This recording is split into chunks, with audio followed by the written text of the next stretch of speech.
Navuga yuko navukanye ingabire yo kuririmba gusa nahereye kuririmba muri Sunday school ndaririmba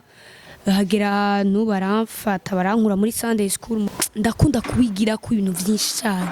ndakunda confidence yabo bari kuri stage ndakunda ukuntu ba performing ukuntu bavugana na public ibyo byose ndabiraba vraiment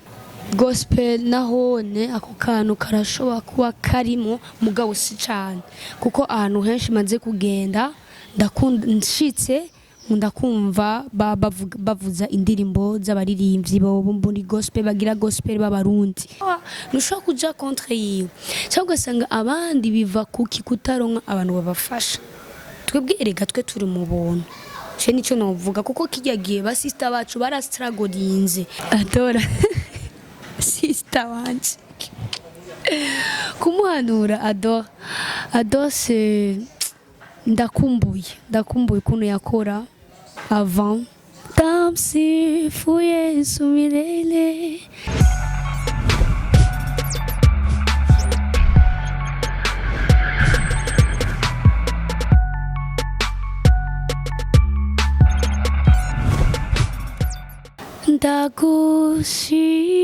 ndagushima we mwisikikwa niwe ushizwe hejuru ibihe byose uri nkuru nyene ububasha uri umwamuka nzigihugu cacu niwe mwami ushizwe juru. Wow. Yes, hello ndabaramukije mwebwe mwese mukunda gukurikirana Imperial TV nkuko mubibona ni Jewe imbere kuri micro. Uyu munsi rero muri Imperial TV twaba dufise umutumire w'umwigeme, umwigeme aririmba indirimbo zo guhimbaza Imana, bibonekana umwigeme akiri muto cyane akaba yitwa Rebecca. Okay, banza kubabwira kwanza kugira subscribe kuri channel yacu ya YouTube ya Imperial TV kugira ngo mube update mu biganiro byose. Kaze Rebecca, amakuru yawe meza cyane. Umeze neza cyane gose. Nk'umuntu atazi Rebecca birashitse aragiye ahantu batamuzi, birasabwa yuko yipresenta kuta Rebecca. Rebecca ni Rebecca Metusela, ni umwana yavukiye mu muryango urimo abana 4, donc ndi umwana agira gatatu. Hama Rebecca akaba ari umuririmvyikazi, donc yavukiye mu gihugu cy'u Burundi, so asanzwe akora carrière solo yiwe, asanzwe aririmba gospel. Okay. Kubikwiri. Okay, ivyo birakwiye. Hanyuma bon shaka kubaza Rebecca Metusela ni umurundi kazi kubera ko ayo mazina aracangana ni nkuko ushobora guhura nk'umuntu yitwa Abdul Suleiman. Naje kukwishura sidishura bose barahari, so je nibaza yuko iyo Metusela ni izina ryo muri famille kwa papa wanje yitwa Metusela, yashimye yuko iyo nyita Metusela mugabo abakuru banje ariyo babitwa bayirakoze gira neza, mugabo yashize kuri Rebecca muhamagara mutazira Metusela na petit frère amutazira Rich Metusela. Okay. Rebecca umuntu akara kuraba umengo uracara umwigeme ari muto cyane, nimba atari banga Rebecca afite imyaka ingahe? Abakobwa ntibakunda kuvuga imyaka. Oya hera kuri 20 kuduga. Okay, bizo duhera kuri 21 natuduga 20 ans kuduga. Okay, sawa. Mubisa bisigura ko ufite 20 kubera ko duhera kuri 20 kuduga ubanze ko bera kuri 21 duhera kuri 20 kuduga bisigura ko ufite 20. Okay, no comment bandaye. Okay, Metusela yamenye ryari ko afite impano yo kuririmba? Jewe navuga yuko navukanye ingabire yo kuririmba gusa nahereye kuririmba muri Sunday school ndaririmba hagera ahantu baramfata barankura muri Sunday school, umurongozi wanje anshira mu bintu vy'amakwaya vy'amamaskwaya ico gihe zana ndaririmba numviriza aramforma uko bikwiriye, so atatangura kuza aranshira mu bintu vy'ama baking voice afasha donc naratangiye kumufasha Prince Tuwombe hama ntangiye gukorana nawe niho hace hava ama opportunité gukorana n'abartistes batandukanye. Okay, kumbega kwereki kuva ico gihe Metusela yari yinjiye muri gaye ya gospel kweki ataririmbye profane. Oya nibo nawe je navukiye mu muryango kijijwe bose bakijijwe hama ca nisanga ndi entouré cyane n'abantu bakijijwe naho ico gihe nakunda ibintu vya profane ukuntu mugabo rero à la fin naciye mba entouré n'abantu bakijijwe babaririmbyi abakora umuziki cyane isangamo ko onye nanje ndatahura why nkwiye gukorera Imana urumva ivyo vyose bon sinabona impamvu yo kugenda muri profane. Metusela tumuravye cyane arakunda gukoresha kuri social media twenje muri social media Metusela arakunda gukoresha Instagram kubera iki ivuze iki nakaye kamaro kuri Instagram kuri wewe? Kubera ko nasanze abantu benshi bakoresha Instagram nk'abantu bamaze gutera imbere barakoresha cyane Instagram par rapport ya Facebook kubera ko Instagram irakurikirana n'abantu benshi bo kwisi hama Facebook c'est comme si since umengo Instagram niwe yaje kubi imbere ya Facebook niko novuga. Okay, turavye kuri Instagram ya office ama post 66 sivyo hamukagira aba followers 1257 sivyo hamuka followinga abantu batanu hanyuma muri abo batanu harimwo ama TV online abiri n'aba journaliste batatu kubera iki mu following abo bantu batanu gusa ukwe ku following izo TV online zibiri je novuga yuko izo account zanje zose unye ziri dirige n'abantu bo muri management yiwanje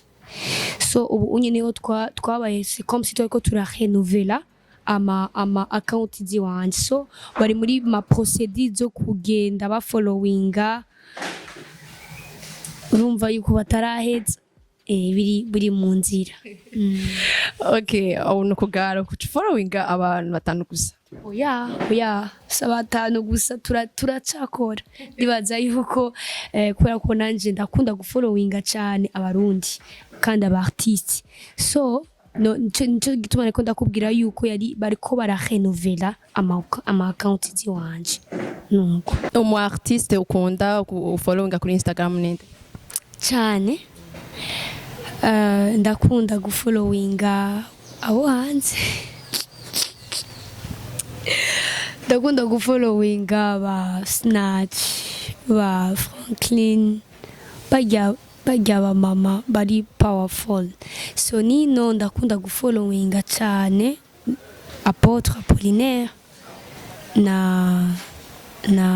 na Kidumu ndakunda ukuntu agira live urabona ko nanje ngira live ndakunda ukuntu agira live urumva yuko avyumva mutama wacu so nabandi ndabafollowinga bose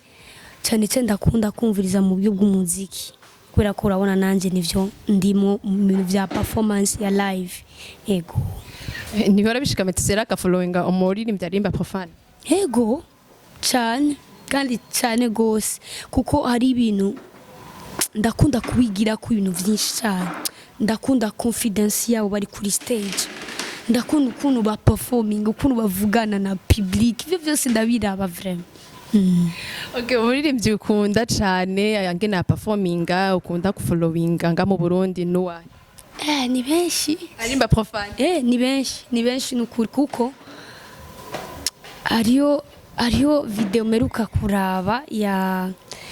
ya Double J ukuntu yakora aririmba ndavuga wow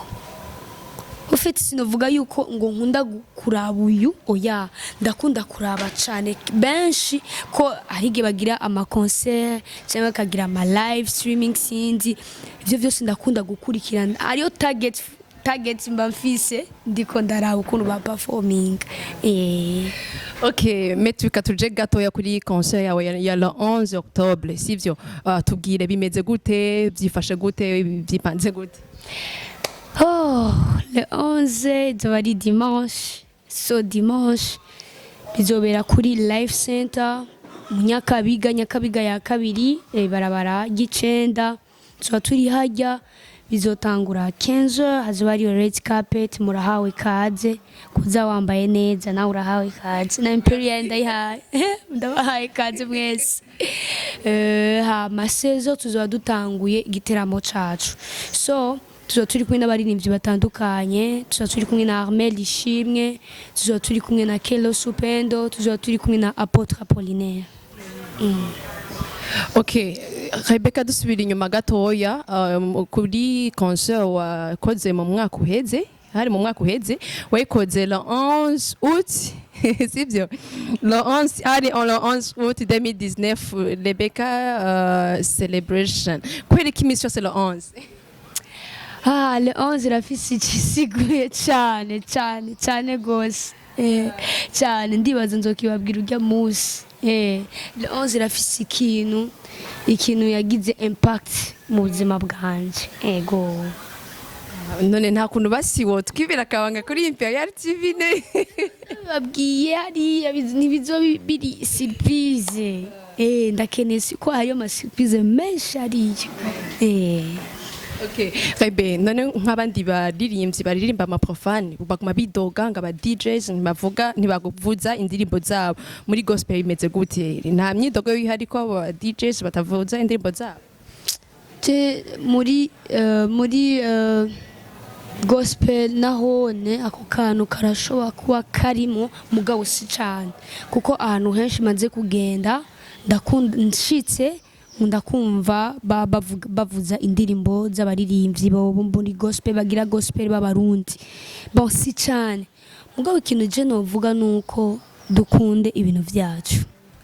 dukunde abartiste bacu dusupportinge abartiste bacu cause no amusupportinga uzobikura supportinga nawe gihugu cyawe sinzi ko muhora muraba nko hanze abanyarwanda abatanzani urabe donc barafise ukuntu bubaha ibintu vyabo barafise ukuntu basupportinga even na novuga na government ira supportinga cyane talent z'abana babo kuko bavuga ni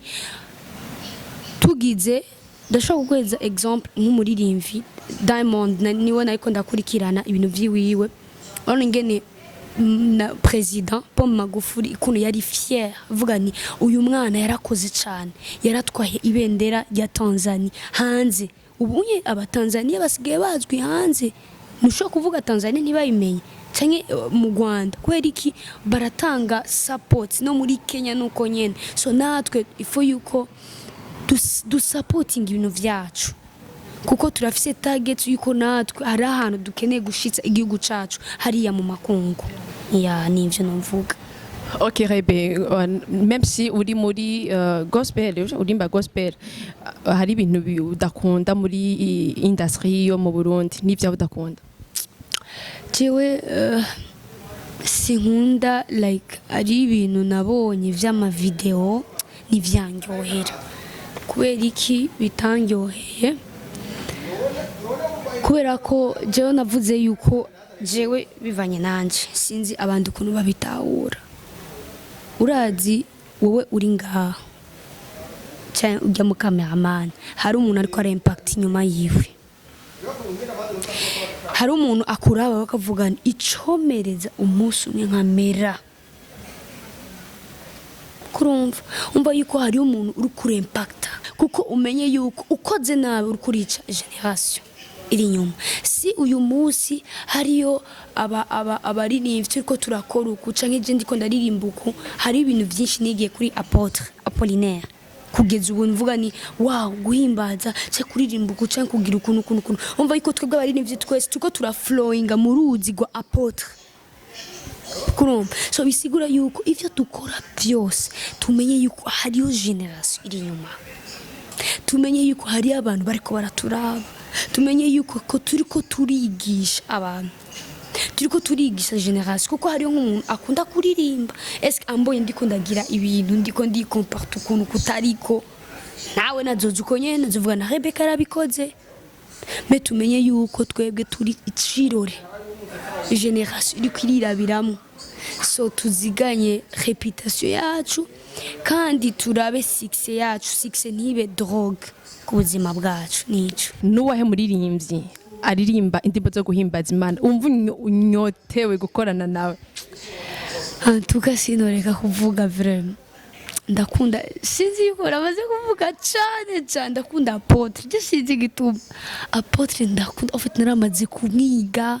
ari so powerful aruzuye ariko arahimbaza canke ariko aravuga urumva yuko yuzuye ndareva ndibaza yuko dream izoba reality. Gendera ko musabe Apotre ati ndagusavye featuring. Apotre wanje nubaha cyane umwana wawe ndasabye featuring nawe kandi soon. Ndibaza Apotre yavyumvise vraiment azoyiguha no muvyeyi. Rebecca afite indirimbo zingahe? Rebecca afise indirimbo imwe. Koze benshi maze kuvura n'abantu benshi babwira ni kuri leza ukuntu koze jewe ndakunda nangi ikintu kizima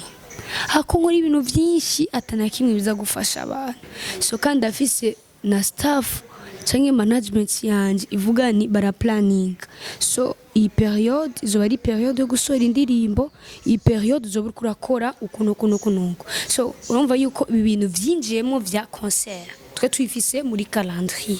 so turavuga ni reka uyu mwanya ukore ube concentre na concert maybe after concert niho twoca dugira umwanzuro canke cyo dupanga ibintu vyo kwinjira muri studio. Indirimbo imwe ukabuko maze kugira concert zibiri bigenda gute ubigenza gute? Merci. Il y a événement il y a l'année passée il y a lancement officiel ya carrière solo kula ko baricaye baravuga ni Rebecca bamenyereye yuko akora mu mabaking menshi so agize bica bimera ukuntu mengo nibiraba official so hagiye ari lancement officiel yo kuvuga yuko Rebecca undi musanzwe mumenyereye yuko akora mabaking zitandukanye koza hariyo n'abandi bambaje mbega vyapa moje ucubiheba oya sindabiheba mfise carrière solo ni no gufasha nzowandanya mfasha so nuko ijya yari ya lancement officiel mugabo ubu unye on a déjà lancé so ubu nyere nukugaragaza ukuntu nkora ivyo dufise tubihereza abantu. Mbega Rebecca nizahe ntambamye ahura mu mwuga wiwe? Ni nyinshi cyane kuko urabona yuko c'est comme si muri uravye na milieu turimo turiko turigwa nako mu gihugu cacu kandi ndashima Imana ikora dushobotse cause economiquement ni turi bien management yangira cyake n'ibintu byinshi kuko turafise imigambi myinshi yo gukora so rige nicara nkavuga none ibintu bizokunda kweri iki ikintu cyose ni finance urabizi so mugabo turashima bimwe biriko biraba cause two turiyumvira ni vya bindi bica bigaruka umuntu ugire concert hama ugende muri studio alafu ntibishobora gukunda kuri amafaranga so cyane n'amafaranga ikindi naco kica kigaruka ni kwa kuntu bavuga Rebecca aragarukuntu ivyo desi sindabikunda bon sinovuga yuko bimbabaza cyane kubera ko hariyo mumenye yuko Rebecca niyitwara Rebecca nirongora Rebecca rafise abantu bamurongora so hariyo nk'abantu bandika muri Instagram akavuga ko kutanyishura ko kutagira gute umenye yuko ama account yanje yose bariko barayaje so ushatse nico gituma novuga yuko nimba ari ikintu kiri official canke ikintu kiri gikenewe urandika bakakwishura canke nkakwishura so hariyo nk'abandi usanga bambere nambamye kuntu mumenye yuko Rebecca Tagara ni umwana wanyu ni sister wanyu petite sœur wanyu kumbura shaka ufise ikintu wo mubwira ukamuhanura je suis là mugabo ntuvuge yuko ngara canke nameze neza nawe tuko turavugana. Mu bisanzwe muri gospel nk'umuririmbyi abaririmba gospel ndabizi biragora cyane kugira ngo aronke management we vyagenze gute wabigenjeje gute kugira aronke management? Jewe vyatanguye novuga yuko vyabaye après ijya evenement nkitangura nafise umuntu umwe gusa ariwe manager wanje après biriya niho naciye ndonka abantu twarabonye urashoboye twarabonye urakora ayo n'abandi bankurikiranye ku live biki avuga twarabonye urashoboye uragize gutu turakeneye ko tugufasha ndavuga wow kazi je suis là je suis comme un produit ndingaho muze mukora igikorwa cyane so kuva ico gihe niho naciye ndonka abantu kugeza n'uyu munsi mubona bariko barakora nk'umuririmbyi aririmba gospel nk'umuntu yo kuzanira adora uwo muhanura iki uwo mubwira iki adora sister wanje kumuhanura adora se ndakumbuye ukuntu yakora avant tamsifuye sumirele ndakunda ukuntu yaritanga avant mugabo sinzi ko ari kubera ari hanze tutaronka ibikorwa fete ndamukumbuye my sister ndagukumbuye by the way ndagukumbuye ndiko ndihweza turavye adora turavye ni ingabire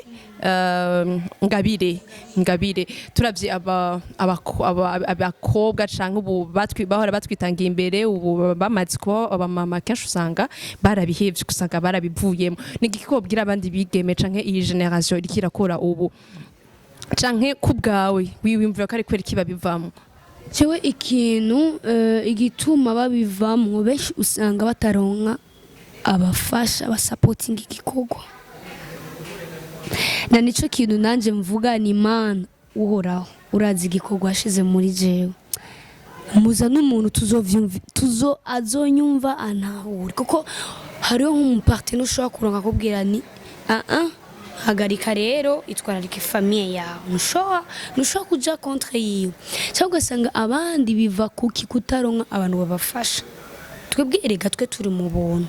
je nico novuga kuko kijya gihe ba sister bacu barastrugglinze na management bari bafise mugabo twe ubu unye c'est comme si niterambere ryabaye wasanga umuririmbyi niwe yitegurira gahunda yo kuja muri studio ibintu byose mugabo unye je ndicara banzi yuko ari abantu bariko barabikora cyo nibaza yuko nivyo birimo ni ikintu kimwe kirimo basubira inyuma hari indirimbo nshasha twoba twiteze vuba cyane zirapana indirimbo zirahari after iyi concert ni ikintu rero tugiye gukorera ko cyane mukurangiza rero ko kuduha akapela gatoyi katwara nka 1 minute ka 1 minute cause baguma wumvise abantu bambwiye bamerekeje bambwiye oya nuririmbe ya ndirimbo yawe kandi ego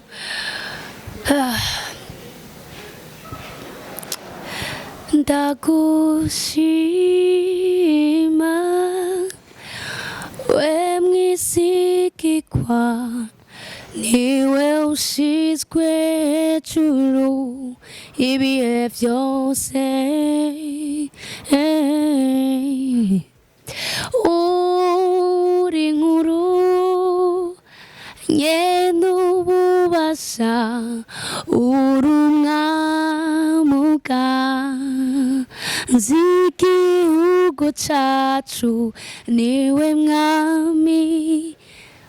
ushizwe hejuru. Wow. Rebere usubira utumirira abantu utumira abarundi n'abarundi kazi kuko dimanche yageze deja ubabwire ibintu birashushe mwumvise aririmba neza mwiteze byinshi muzoze mwiteze byinshi cyane bazoze biteze byinshi urashobora kubabwira. So ndabahaye kaze cyane mwese aho muri abari muri nord sud est ouest muze gushigikira wa mu petit soeur wanyu wa umwana wanyu muze mufate mugongo bizonera intege ndababonye mwese so kizobera ku concert zobera kuri live center Nyakabiga ya kabiri ibarabara gicenda ufashe bis ivuye muri ville izo gushikana hariya Nyakabiga ku gicenda kuri station cumanuka uzobimenya. So abaririmbyi tuba turi kumwe izo bari Armel Ishimwe, Kelo Supendo na Apollinaire kizotangura 15h 16 tuce tudema 15 hazoba ari red carpet. So ndabahaye ikaze mwese ama namwe ndabahaye kaze cyane. So ndashimiye cyane gose kungene mwitanze. Imana ibahezagire cyane, ibahezagire yagure ibikorwa byanyu, nawe cameraman Imana iguhezagire cyane, urakuri kurakora igikorwa kidasanzwe cyane. Imperial TV, may God bless you, hezagira abasiwo banyu, hezagira abarongozi, Imana yagure. Okay. Reka tumushimire cyane Rebecca, tuvuga ngo amen, ibyo mvuze byose bibe. Rebecca turagushimiye cyane. Merci nanje. Twizere kindi gihe tutogukirera muri Imperial TV ko uzotwitaba cyane gose. Reka tubashimire cyane namwe mwakomara dukurikirana, twari kumwe na Rebecca, byari biryoshe, yatuganirije neza, antuka nta kintu atatwishuye vraiment. Turabashimiye cyane. Inyuma kamera tukaba twari turi kumwe na Farao, wa wundi agaragaza gukora ibyo ashoboye byose kugira ngo turonke ibintu bisa neza, ibintu bisukuye. Reka tubashimire cyane, tubibutsa kugira subscribe. Rebecca urashobora kubabwira bagire subscribe kuri channel ya Imperial TV. Yo basha muze du supporting the channel ya Imperial TV, ugire gusa kajya kantu kugira ngo uronke information zose cyane. Okay. Turabashimiye cyane. Merci.